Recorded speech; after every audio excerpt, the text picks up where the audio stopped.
Bonjour Patrick Pelloux, Bonjour. médecin urgentiste. Avec vous, on va parler surtout de cet épineux dossier du coronavirus dont hérite Olivier Véran. Comment est-ce que, selon vous, il doit gérer la situation ?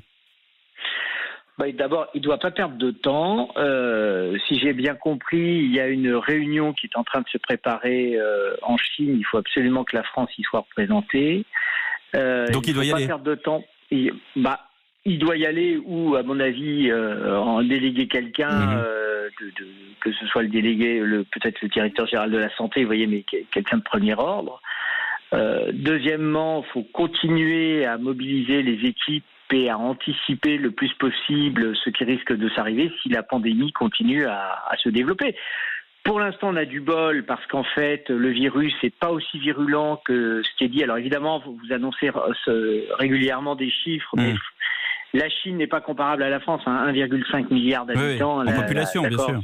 Voilà, il faut quand même se calmer. La grippe saisonnière tue, les accidents du travail tuent tous les jours, mais pas. Pour l'instant, on a eu un décès qui est un cas importé d'un homme chinois qui était déjà très malade. Donc, faut savoir raison garder là-dessus, quoi. Mais les hôpitaux ne sont pas forcément prêts pour réagir en cas de pandémie, s'il y en a une. Si vous poussez dans un scénario catastrophe qui ferait, mais on n'en est pas là, parce qu'en plus de ça, je tiens juste à vous dire que le virus se développe en période de froid.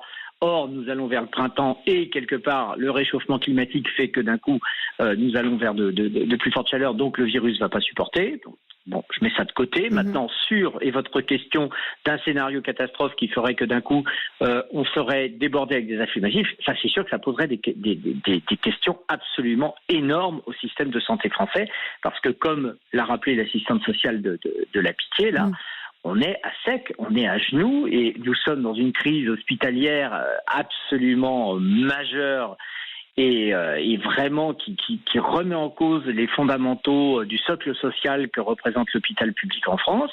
Et ça reprend donc les propos que vient de dire et que vous avez retransmis du ministre de la Santé, disant que nous sommes dans une crise sociale. Voilà, enfin, il y a un ministre de la Santé, j'ai envie de dire, il vient de prendre ses... Il dit qu'il y a nous, on sait qu'il y a une crise sociale monstrueuse en France. Patrick Pelloux, l'OMS dont vous avez parlé avertit qu'il est impossible de prévoir quelle direction l'épidémie va prendre. Moi, je veux bien, mais en attendant, il faut quand même se préparer. Elisabeth le disait.